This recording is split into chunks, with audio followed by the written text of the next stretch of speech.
On va continuer les cours sur le red teaming, puisque je vais vous parler de Brutal, je vais vous parler d'Armitage, je vais vous parler de Cobalt Strike.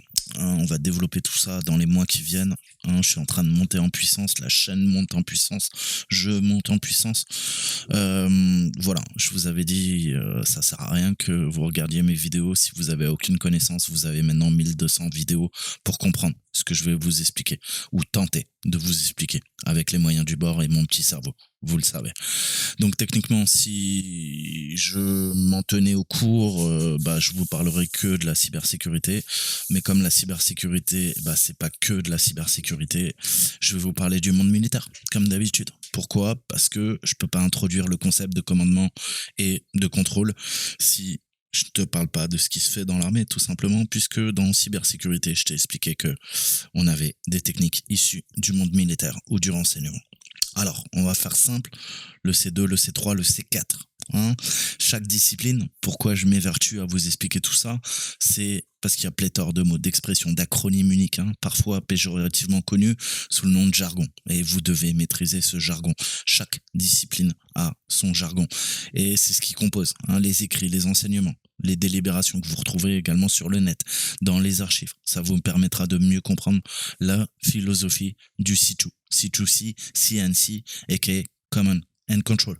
Commander and Conquer, pour les plus vieux. Ah non, merde, c'était pas ça. Mais je crois que c'est ce qui m'a donné go. Donc, le C2, c'est quoi ? C'est tout simplement les activités qui composent le C2 et on va développer le concept. Le C2, on pourrait dire que ça abrite une foule d'acronymes similaires qui, lorsqu'ils sont fréquemment utilisés par l'armée américaine, les agences de renseignement, les analystes du renseignement, de la sécurité nationale, comme on les appelle, ou tout simplement d'autres membres de la communauté de la défense. On peut se poser des questions, mais quels sont ces concepts, tout d'abord, et quelles sont les différences entre ces différents concepts ? Alors, un bel exemple, c'est le C4 ICR, le C5 ICR, le C6 ICR. Vous avez peut-être vu ces acronymes si vous vous intéressez aussi au monde militaire. Vous allez voir ça dans les blocs militaires, des sites web militaires. Si vous traînez comme moi sur les sites de la CIA, de la NSA, du DoD, vous avez peut-être entendu ces termes. On parle du système C4ISR. Alors, c'est quoi la différence entre le 4, le 5 et le 6, tu vas me demander.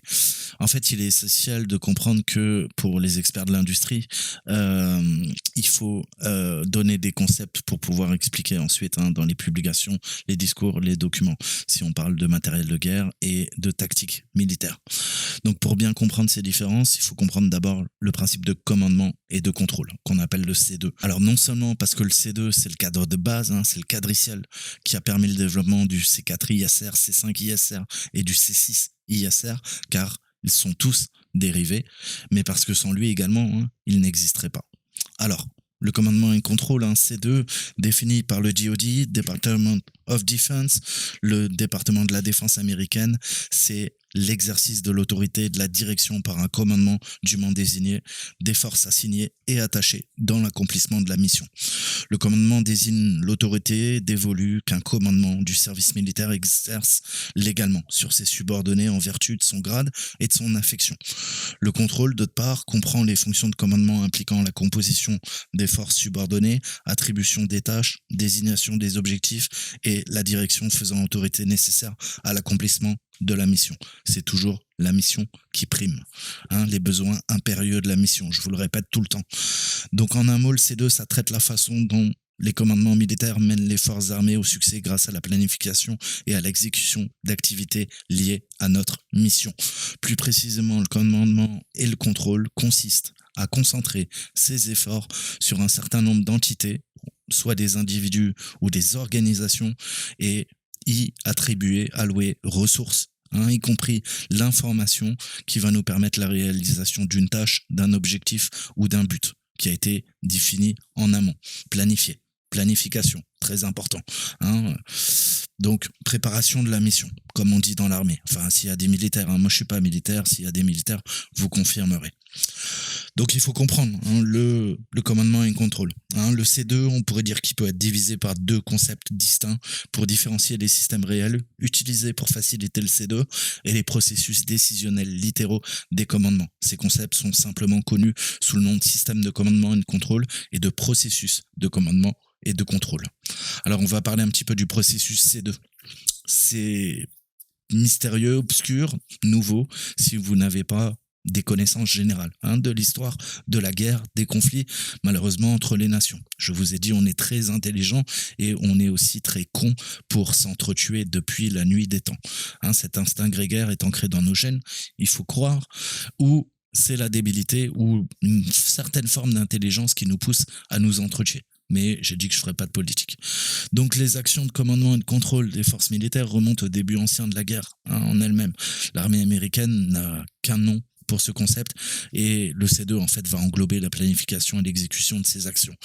Alors, le processus C2, on pourrait dire qu'il est défini comme la prise, la diffusion et la mise en œuvre de décisions de commandement éclairées, afin d'obtenir une efficacité optimale des forces militaires de la nation en temps de paix, en temps de crise, de conflit ou de guerre.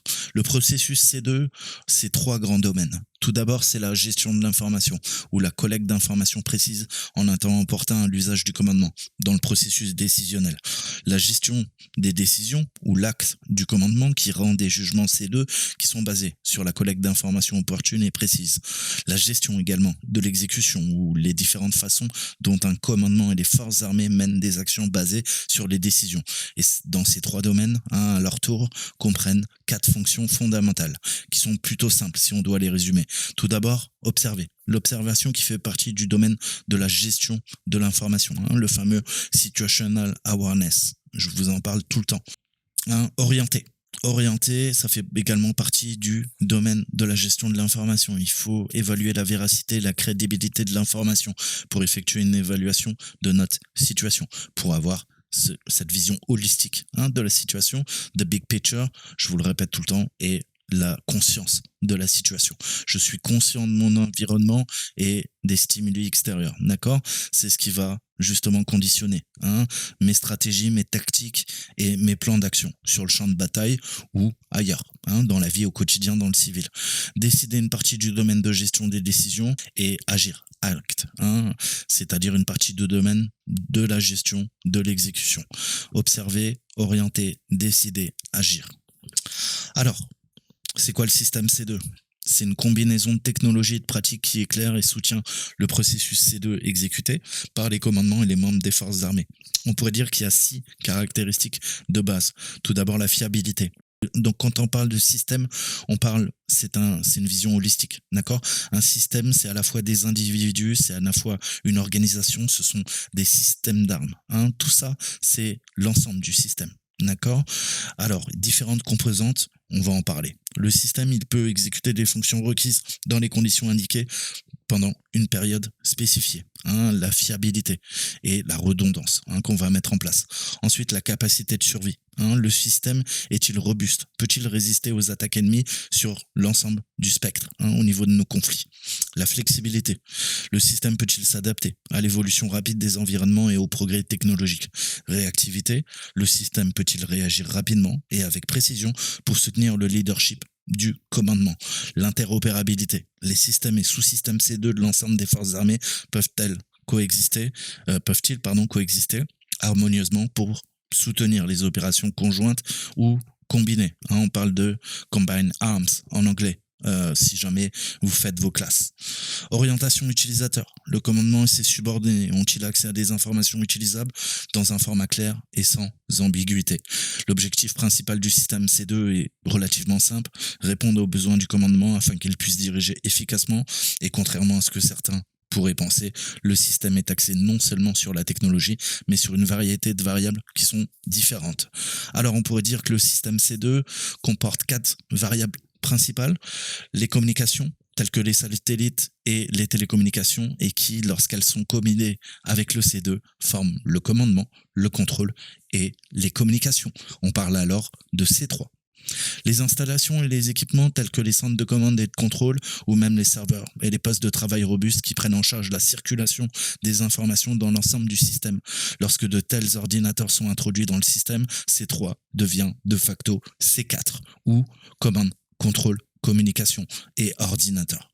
Le personnel, comme les militaires qui aident au processus décisionnel du commandement, s'exécutent au nom du commandement et assurent les composantes du système pour qu'elle fonctionne naturellement correctement. Procédure. telles que les procédures opérationnelles normalisées qu'on appelle PON, qui régissent la gestion de l'information, des décisions et de l'exécution ou les processus d'observation, d'orientation et de décision et d'action. Le processus et le système C2 en tandem et en supposant que tous les composants fonctionnent comme prévu se combinent pour former un C2 efficace, défini comme le résultat net de l'interaction réussie d'une architecture complexe composée de personnes, de procédures et d'équipements. Cette logique, vous allez l'appliquer au cyber. D'accord? Pourquoi? Parce qu'il y a des processus qui sont combat proven, comme on dit dans l'armée, ça a été testé au combat. D'accord? Toi, tu vas récupérer ces techniques et c'est ce que je m'évertue de faire, de les retransmettre au monde civil. Parce que, justement, le leadership, tu vas en avoir besoin quand tu vas gérer des équipes. Et quand tu seras red teamer, team leader, tu vas gérer du matériel complexe, tu vas gérer des architectures complexes, tu vas gérer des personnes, des procédures, des équipements. Et tout ça, il faudra mettre en adéquation. Si tu fais de l'OffSec, de la sécurité offensive, il faudra des tactiques et des procédures, des techniques, des tactiques et des procédures. Des fameux TTP, MOA, mode opératoire d'attaque. Au fil des ans, à mesure que la technologie a progressé, de nouvelles disciplines, activités, pratiques ont été ajoutées au cadre C2. C'est pour ça qu'on parle de C2 Framework en anglais, qui nous a donné les termes que nous utilisons fréquemment aujourd'hui. Le C4 ISR, le C5 et le C6 ISR. Alors, pourquoi Ratel ? Je vais vous présenter brièvement par la suite Ratel. Alors Ratel, c'est un C4 parce qu'on parle de commande, de contrôle, de communication et d'ordinateur. Encore une fois, je vous ai dit à un très haut niveau en OffSec, en cybersécurité, vous allez retrouver des gens du renseignement, vous allez retrouver des gens issus du monde militaire, d'accord? Et notamment, je pense que la personne qui a travaillé après dans les plus grosses entreprises américaines, qui est revenu en Inde, le créateur de Ratel, de Brut Ratel, a créé et a travaillé certainement pour l'armée américaine, d'accord? Alors, vous allez me dire quelle est la différence entre un C4, C5, C6. Maintenant que vous comprenez bien les bases du C2, on va développer, essayer de discuter des éléments qui s'appuient sur notre quadriciel. Le C4 ISR, c'est un acronyme souvent utilisé par le département américain de la défense, la base industrielle de défense. On l'appelle la DIB, le DIB, les agences de renseignement américaines ou d'autres dans la communauté américaine de la défense et du renseignement. Littéralement, ça signifie commandement, contrôle, communication, ordinateur. C'est le C4 et on lui ajoute le renseignement, la surveillance et la reconnaissance. On parle d'ISR, le ISR. Alors les 4 C de l'acronyme, c'est le concept, c'est l'extension du concept de commandement et de contrôle C2 et on ajoute 2 C, ça fait du 4 C. Communication d'ordinateur, pour tenir compte de la mise en œuvre des installations, de l'équipement, du personnel et des procédures liées aux deux. L'ajout de l'ISR représente tout simplement l'activité de collecte de renseignements militaires liée à la combinaison C4. Vous savez, chez nous, c'est la DRM, la direction du renseignement militaire. Alors, maintenant, on ajoute quoi ? Un 5e et un 6e C, si vous suivez un peu au cadre de commande et de contrôle. Le C5 ISR, c'est commandement, contrôle, ordinateur, communication, cyberdéfense. Les 5 C. D'accord? Renseignement, surveillance et reconnaissance, on ajoute l'ISR. D'accord? Le C6 ISR, on y ajoute les systèmes de combat à notre quadriciel. Ça devient un acronyme vraiment très long. Commandement, contrôle, communication, ordinateur, cyberdéfense, système de combat, puis la composante ISR. On a nos 6 C, on lui rajoute le renseignement, la surveillance et la reconnaissance. Donc ISR en anglais, Intelligence, Surveillance, Surveillance et Air Recon, Reconnaissance. Essentiellement, la seule différence réelle entre le C4, C5, C6, c'est l'ajout d'installations, d'équipements, de personnel et de procédures qui sont liées aux ordinateurs, à la cyberdéfense et au système de combat, respectivement à notre cadre initial, notre C2 de Command and Control. D'accord ? Alors, on a différents systèmes. Il n'y a pas d'exemple typique de système C4, C5, C6, parce qu'un système militaire donné implique une multitude d'installations, d'équipements, de personnel et de procédures qui sont différents en fonction de leur application, de l'environnement de mission et de la mission initiale. Alors, le meilleur exemple, si je dois vous en parler un peu, c'est un poste de commandement et de contrôle déployé dans le désert. Un exemple de C4ISR, ça serait un poste de commandement et de contrôle doté d'une connexion Internet au début de serveurs et de postes de travail qui vont interagir avec les véhicules terrestres, les aéronefs, les fantassins à proximité, qui recueillent des informations sur l'environnement. Un C5ISR, on pourrait dire que c'est un poste de commandement et de contrôle avec une connexion Internet, des serveurs, des postes de travail, des défenses de cybersécurité, tels qu'un logiciel de sécurité, de hardening, de renforcement du système Linux, des lecteurs de stockage à chiffrement automatique qu'on utilise dans l'armée, qui prend en charge les activités du renseignement, de surveillance et de reconnaissance des véhicules terrestres, des avions et des fantassins qui sont à proximité.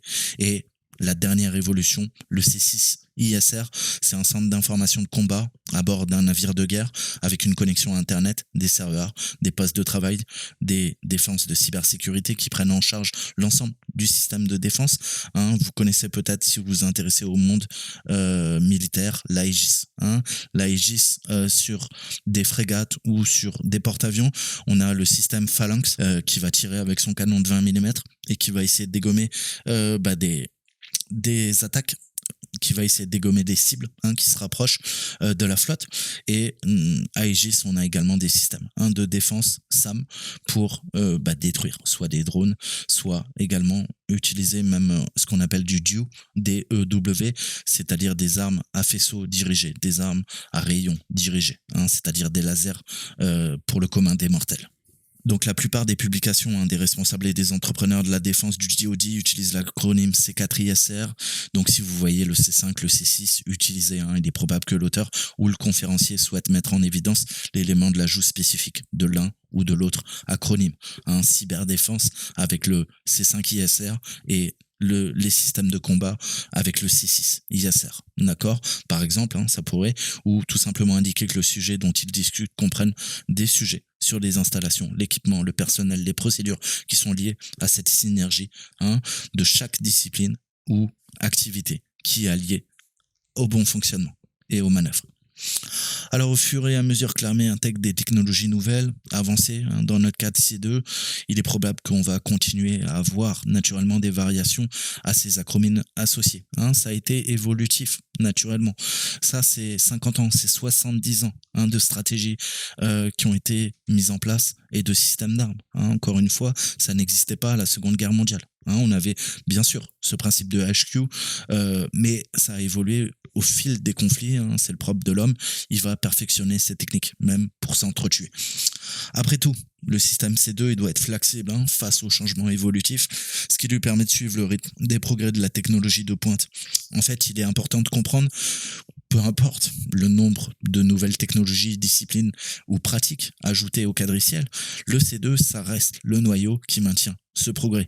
Je vous ai dit en préambule, il n'y aurait pas de C4, de C5, de C6 si on n'avait pas tout d'abord un noyau solide. C'est le C2. En fait, elles ne sont que des extensions de principes fondamentaux sur le principe de commandement et de contrôle. En effet, les actions de base consistant à commander et à contrôler les forces armées d'une nation ne changeront probablement jamais. Seul le processus et le système, ergo la façon dont le commandement et le contrôle sont exécutés continueront d'évoluer. Ergo, pensez à ergonomie, c'est-à-dire la facilité de prise en main. Si on doit parler d'ergonomie, vous savez que il y a des développeurs qui sont spécialisés sur l'ergonomie. Ça peut être l'ergonomie d'un clavier, de votre souris, ça peut être l'ergonomie d'un système d'armes. On va penser dans un chasseur, par exemple, comment les systèmes sont intégrés. Avant, les systèmes étaient intégrés dans le cockpit, on foutait un pilote de chasse à l'intérieur. Avec le Rafale, dernièrement, on a repensé tout ça. L'ergonomie, on a construit le cockpit autour du pilote. Donc ça évolue, ça continuera d'évoluer. Conclusion, fiabilité des systèmes, C4, C5, C6, et c'est critique pour mener les opérations. Alors on l'a vu, si on doit parler un peu du US Liberty, on a eu une défaillance d'un élément C3 et ça a causé une immense tragédie. Je vous mettrai un petit encart. Si vous ne connaissez pas, allez voir d'ailleurs l'article sur Wikipédia. Ils se sont fait dégommer par Israël et ils ont fait les canards, ils ont rien dit. Ensuite, un autre la porte dérobée complexe des systèmes avancés, C4 ISR, C5 ISR, C6 ISR. En outre, la portée complexe des systèmes avancés C4, C5, C6 aujourd'hui, à l'appui du commandement de contrôle interarmé dans tous les domaines, c'est ce qu'on appelle le JADC2. Donc JADC2 utilise divers contrôles de cybersécurité, des capacités d'intelligence artificielle, IA, mais je vous en avais déjà parlé, entre autres, des technologies qui vont créer un potentiel de tragédie à une échelle encore plus grande. Au fur et à mesure que vos systèmes se complexifient, vous le savez, c'est le principe du colosse au pied d'argile, et c'est pareil, si on en vient à automatiser, si on a des défaillances au niveau du commandement, vous savez que c'est des pertes sèches sur le champ de bataille, c'est des gens qui meurent, et si on utilise des systèmes d'armes avec des capacités d'intelligence artificielle, ça peut aussi partir en cacahuète. Encore une fois, il faudra faire le nécessaire et s'assurer de la fiabilité et de la redondance des systèmes. Le dernier truc que veut une armée, c'est devenir soit aveugle, donc ne plus voir, être en capacité d'analyser le champ de bataille et de voir l'ennemi, ou plus avoir aucune communication. Et vous savez que dans les prochains conflits, j'espère qu'ils arriveront pas, mais ça se passera dans l'espace. On ira dégommer les satellites. D'accord? Donc voilà. Maintenant, être hacker, c'est pas que le cyberespace. Je vous ai dit, le cyberespace fusionne avec l'espace. Je vous avais expliqué ce composante de 5 dimensions. La mer, sous la mer, sur la terre, dans les airs. Mais il y a aussi l'espace. L'espace et le cyberespace. Le cyberespace, maintenant, est également dans l'espace. On va venir pirater des satellites. D'accord? Donc, le cyberespace, vous pensez tout le temps sur le plancher des vaches. Non. Ça se passe dans l'espace, ça se passe dans les airs. On peut prendre le contrôle de quoi? D'un microcontrôleur, d'une puce, dans un F-35. Et puis, on peut le faire tomber. Vous savez que la plupart des avions aujourd'hui, si je dois parler un peu des aéronefs, on a des systèmes embarqués, on a du fly-by-wire, des ordinateurs qui contrôlent, en fait. Il n'y a plus de câbles, de poulies, de système hydraulique. Tout est géré par des ordinateurs. D'accord? Donc, ça veut dire quoi? Ça veut dire que qui prend le contrôle de ces puces pourrait éventuellement rendre totalement instable un aéronef. Il sortirait de son domaine de vol et le pilote soit s'éjecte, soit il meurt en se crachant avec son avion. Et les Américains ont peur de ça. On a délocalisé pendant des années, pendant plus de 40 ans, la fabrication des puces aux Chinois. Posez-vous des questions. Est-ce qu'il n'y a pas des portes dérobées dans tous les équipements militaires? Vous savez, au quotidien, je vous le répète, si vous connaissez ma chaîne, vous avez des portes dérobées partout dans le monde civil. Pourquoi il n'y en aurait pas dans le monde militaire? C'est encore plus important. Et ça devient inquiétant, vraiment. Donc il est crucial d'acheter auprès des fournisseurs de matériel et de logiciels de confiance ayant la réputation bien établie et de fournir et de prendre en charge des équipements durables, fiables, sécurisés.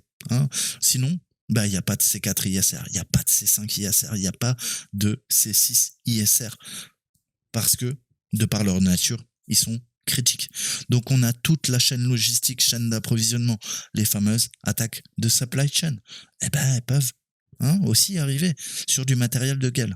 Donc les serveurs et les postes de travail robustes, sécurisés, sont idéaux et ils doivent être déployés dans de nombreux systèmes, C4, C5, C6 qui sont critiques.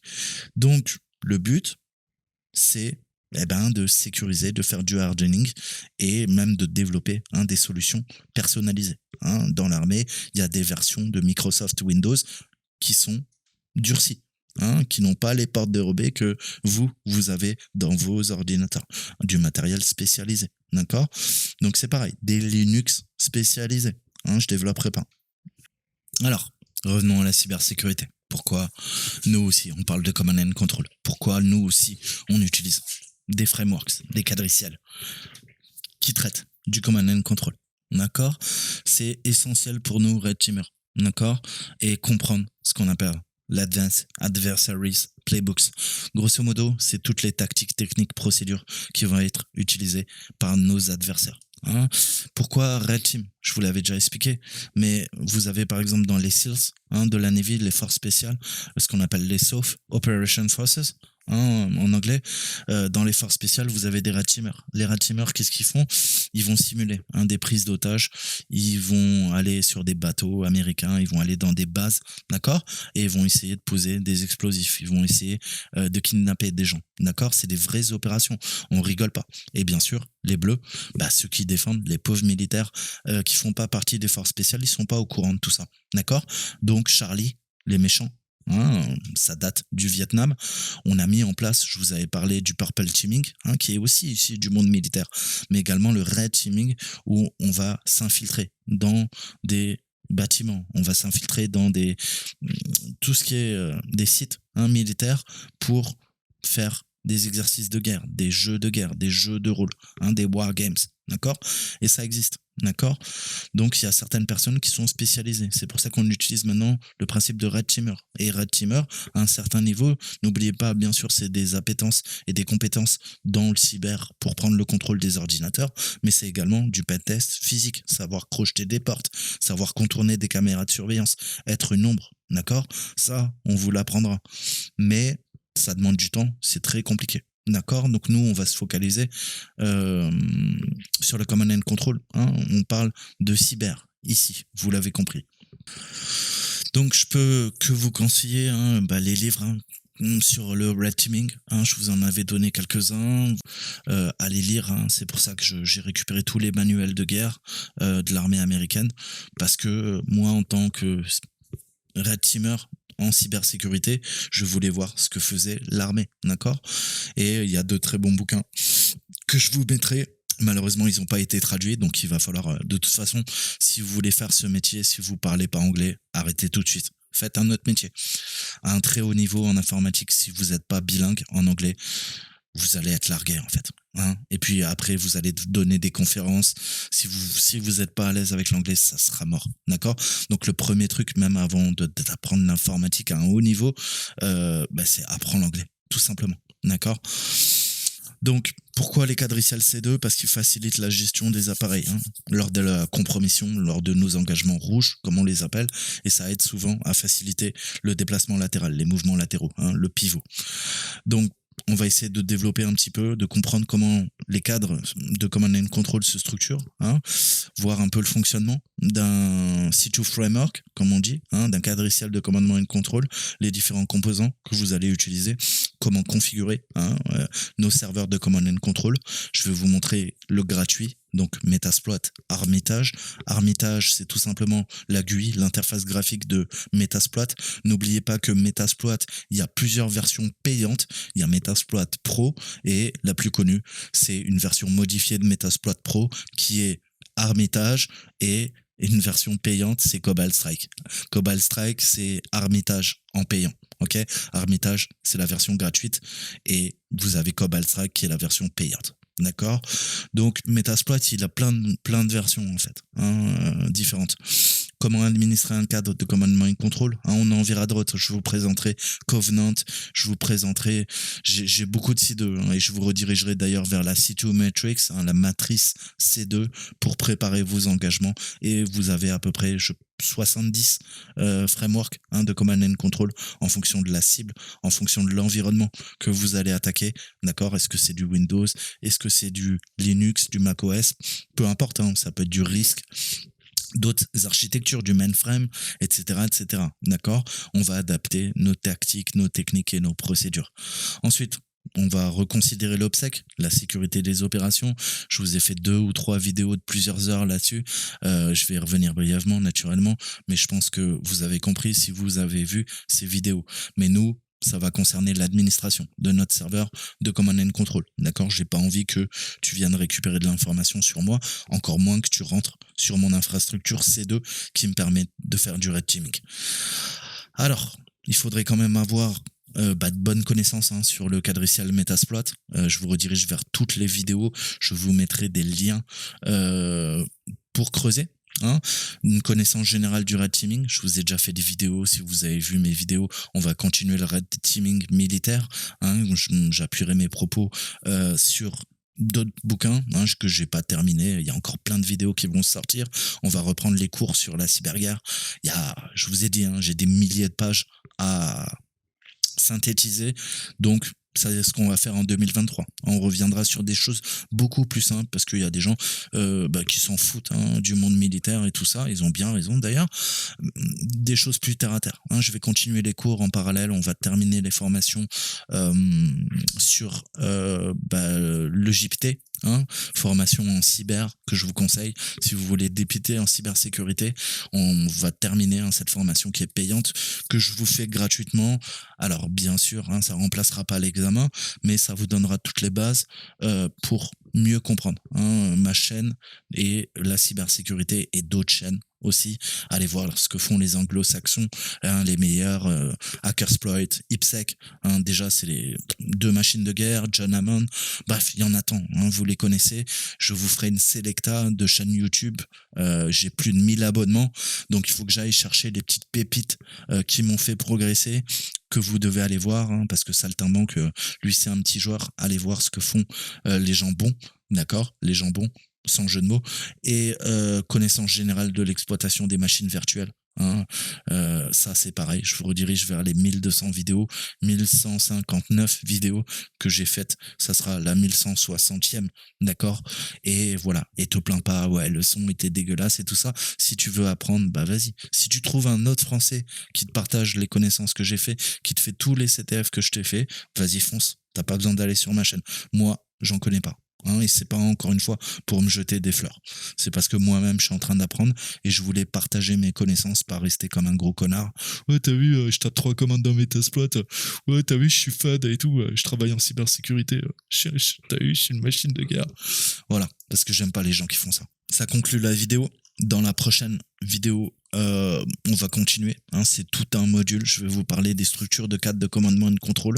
On va voir les quadriciels les plus communs, nos serveurs de command et de contrôle, les logiciels qu'on utilise, comment on les installe, comment on met en place nos notions de base sur le fonctionnement du C2, puisque lorsque vous allez évoluer, vous allez commencer par du vulnerability assessment, du VA. Vous allez faire de l'audit de vulnérabilité. Après, ça c'est le niveau 1. Après, vous allez passer niveau 2. Niveau 2, vous allez devenir pen tester, d'accord? Et quand vous serez très bon pen tester, vous allez passer red teamer. D'accord? Donc là, c'est les notions les plus hautes, les plus compliquées.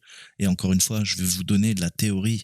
Après, je peux pas me substituer à des cours qui valent 8000 €. D'accord? Je peux te les donner gratuitement. D'accord? Mais moi-même, je suis en train d'apprendre ça. Tu vois, c'est un long travail de longue haleine.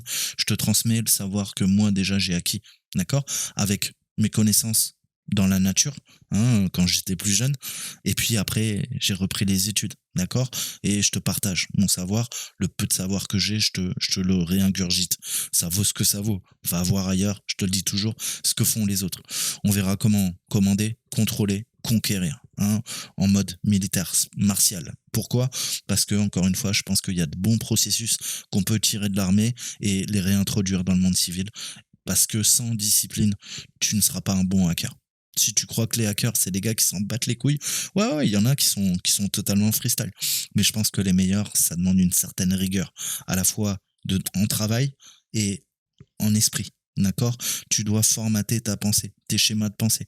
Je te répète tout le temps, répéter les choses pour ça devienne des automatismes. D'accord? Donc tu dois comprendre toutes ces notions de base. On verra les configurations C2 avancées et puis je redévelopperai. C'est que un premier jet. Encore une fois, je résumer la cybersécurité, l'infosec, le DevOps, le monde militaire, le monde du renseignement, parce que tout ça, c'est des sujets qui sont connexes à un très haut niveau. Voilà, ça va demander 2000, 8000, 10 000, 11 000 vidéos, d'accord? Donc c'est que le début. Et puis je peux pas tout expliquer. Et moi-même, je ne sais pas tout. Je ne suis que moi. Et toi, tu es que toi. Bah ouais. Ok? Voilà, et on conclura. D'accord? Donc il y a une série de 5, 6, 7 vidéos d'introduction au C2. Le but, c'est de vous apprendre les bases du commandement et contrôle pour vous aider à devenir un meilleur red teamer et vous simplifier la vie lors de votre prochaine audit, évaluation en red teaming. Moi, je vous laisse là. Je vous dis à très bientôt. Ciao, ciao.